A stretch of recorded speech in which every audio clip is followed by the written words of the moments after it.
The popular streaming service adding the warning in an attempt to curb recent calls to censor and remove Joe Rogan, who they have a $100 million multi-year deal with. The popular host of the Joe Rogan Experience has faced growing criticism after interviews with skeptics of the COVID-19 vaccines. Backlash began earlier this month when nearly 300 medical professionals wrote an open letter requesting for the podcast to be removed. And now music artists such as Neil Young and Joni Mitchell taking their songs off the platform in protest. Prince Harry and Meghan Markle, who also have a lucrative deal with Spotify, are also pressuring the company. Rogan breaking his silence on the cancel campaign just yesterday. The problem I have with the term misinformation, especially today, is that many of the things that we thought of as misinformation just a short while ago are now accepted as fact. I'm interested in telling the truth. I'm interested in finding out what the truth is. And I'm interested in having interesting conversations with people that have differing opinions. Harris, I mean, he makes a compelling point. He merely wants to get a different opinion, and he's entitled to do that. Your thoughts? Well, look, I look at this the same way that Twitter sticks a sticker on my stuff when I put out true polling or the things that are actually happening, right, as a journalist. And they just don't like the fact that, oh, yeah, you mean there's an investigation into, and they're looking at Hunter Biden. I mean, they'll take you down, they'll sticker you, they'll cancel you. I wonder if this isn't the same road that Spotify is now willing to walk down, because it will cost them. It will cost them more than the people who leave the platform. You know, one of my daughters asked me who Neil Young was. And of course, you know, I used to live in Minnesota. So I was like, oh, you know, blah, blah, blah. And then I suddenly realized her eyes were glazed over. She just knew that things were changing because she saw it on her phone, my 15-year-old. And she said, well, why would they try to keep one guy's questions out, Mom? Isn't that what you do? Crickets. Because, yeah. I mean, I ask questions. Now, I'm not Joe Rogan, and he's not me. Don't get it confused. We do different things.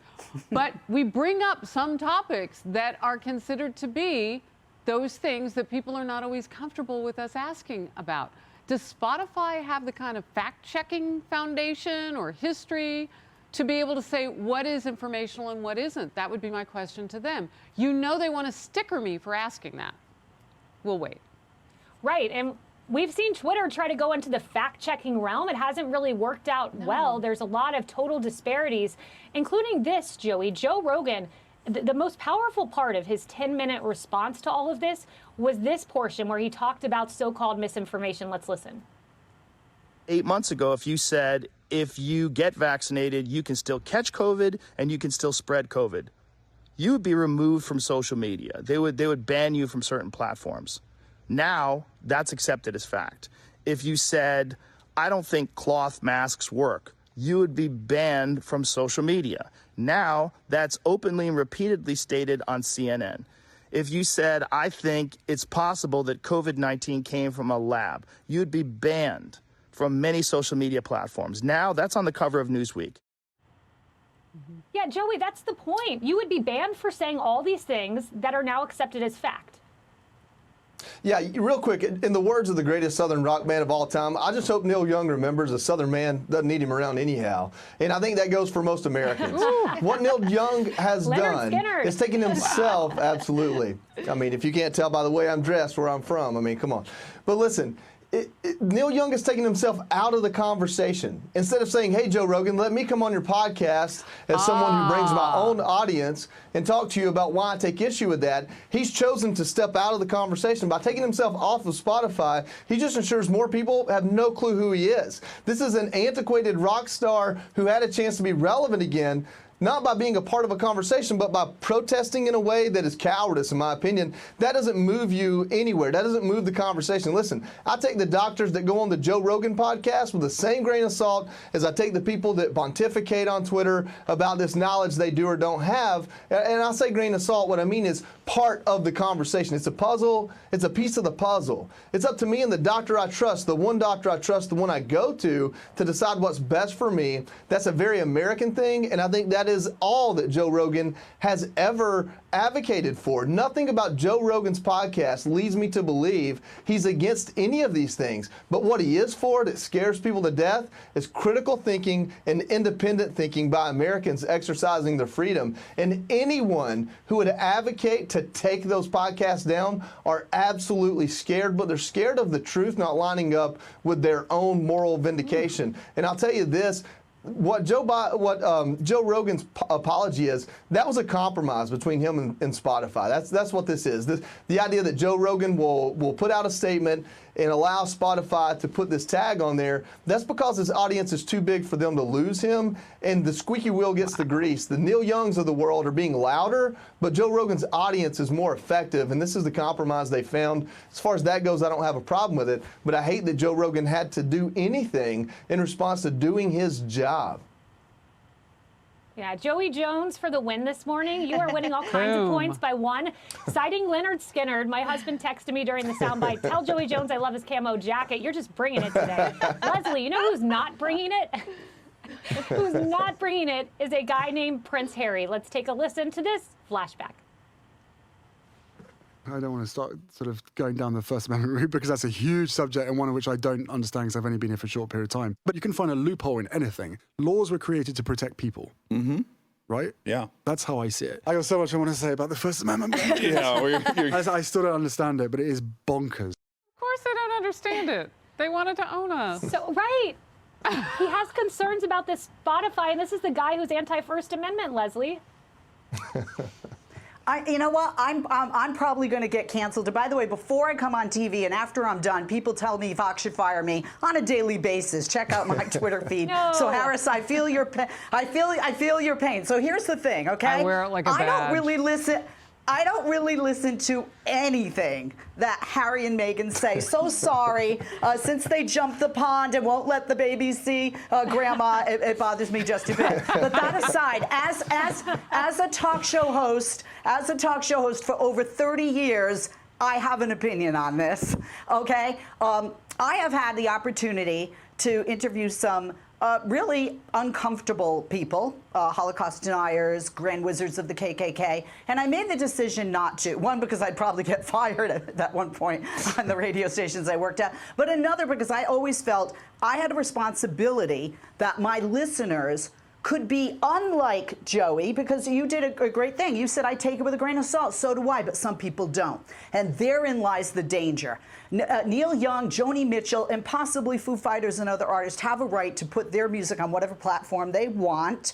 I don't like censorship, but I also don't like information that could be dangerous if people don't take it for what it is, an alternate opinion or a grain of salt, and follow that to the letter. My first assignment as a journalist at WNCT in Greenville, North Carolina, was to go that first week to a KKK rally.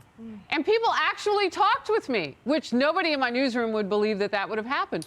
I'm glad I did those interviews. We're Americans. We aren't always going to think the same. Maybe something in the exchange of those conversations would bring forth even better information and conversations. You can't cut it off at the point where you think people aren't grown enough to hear it. That's or you don't like it. What's dangerous about the truth? I disagree when it comes to our health. I disagree when it comes to somebody. Look, Joe Rogan's laughing all the way to the bank, right? Did you hear what I said? I went to a rally in this skin. I heard you. Right? People gave me interviews. Yeah, but the KKK weren't giving you medical advice, Harris. They weren't giving the general public No, they were giving me some life advice at one point. Radio. And that certainly involved my health. But I hung in there, and those interviews were watched. That's all I'm saying. I don't think that those should be stickered either. Of course, I'm so old now in my career that, they can't really sticker them if they could find them. I got to tell you, I'm with Harris on this argument. But Emily, why is it that the censorship only cuts one way always? Where was the censorship over the false Russia story? That was misinformation. President Trump going to St. John's Church and gassing and pummeling protesters. That was not truthful. The Inspector General said that. Or, bounties on the heads of troops in Afghanistan. That was not truthful.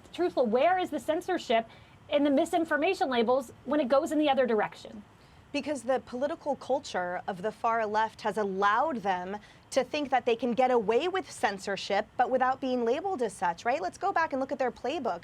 It first started with hate speech, right? So they falsely argue that it's unconstitutional, that it's not constitutionally protected, this hate speech. So then they start trying to put everyone into it, all these comments, and then it graduates, it gets bigger. And now it's just information that makes them feel uncomfortable. And now the label is disinformation and misinformation. And the thing about it that Glenn Greenwald in part argues is that that term has a lot of elasticity, right? It's like the term terrorism, it's like the term pornography, where there's a lot of room for interpretation. And so these guys in their echo chambers can continue getting away with dumping a whole bunch of stuff into it. And they have created that culture, which is that they are free to cancel, to fire, to terminate, to censor, but without being called out for what it is, which is indeed censorship. I just heard this morning, by the way, an ad for Hulu, that a show Joe Rogan is on that explores the intersect of media and privacy and more, which I find ironic. So he's not going anywhere. And just to throw my hat in the ring of everyone's anecdotes, you know, as president of the